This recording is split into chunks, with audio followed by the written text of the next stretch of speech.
আজকে দুপুরে রান্না বান্না আমার হয়ে গিয়েছে। এই দেখুন কি কি রান্না করেছি। এই যে পাটের শাক করেছি, পাটের শাক ভাজা করেছি, ডাঁটা আলু বড়ির তরকারি করেছি, এই যে ডাঁটা আলু বড়ির তরকারি, আর এই যে মাংস করেছি, মুরগির মাংস, আর যে উচ্ছে আলু ভাজা করেছি।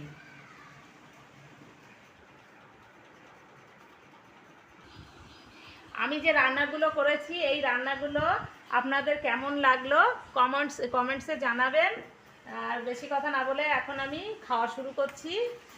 এই যে এই যে প্রথমেই আমি পাটের শাক দিয়ে খাওয়া শুরু করছি, কারণ পাটের শাকটা আমার খুবই প্রিয় ফেভারিট খাবার। পাটের শাক খেতে আমি খুবই ভালোবাসি, ওই জন্য আমি পাটের শাক পেলেই কিনে নিই। পাটের শাকগুলো আমার কিছুই লাগে না।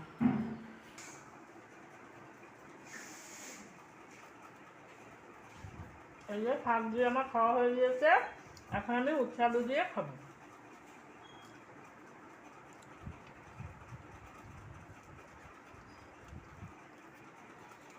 গরমের সময় তিতো জিনিসটা খাওয়া ভালো, ওই জন্য আমি আমার বাড়ি রোজই হয়, এটা খাওয়া স্বাস্থ্যের পক্ষে খুবই ভালো। উচ্ছে আলু দিয়ে খাওয়া হয়ে গেল, এখন আমি এই যে ডাঁটা আলু বড়ির তরকারি নিচ্ছি।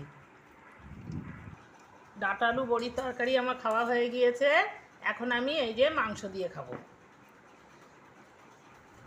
আমার এই যে খাওয়া শেষ হয়ে গেল। আর আমার এই রান্নাগুলো কেমন লেগেছে, যদি ভালো লেগে থাকে তাহলে লাইক সাবস্ক্রাইব করে আমার পাশে থাকবেন। আপনারা ভালো থাকুন, সুস্থ থাকুন। ওকে, খোদা হাফেজ।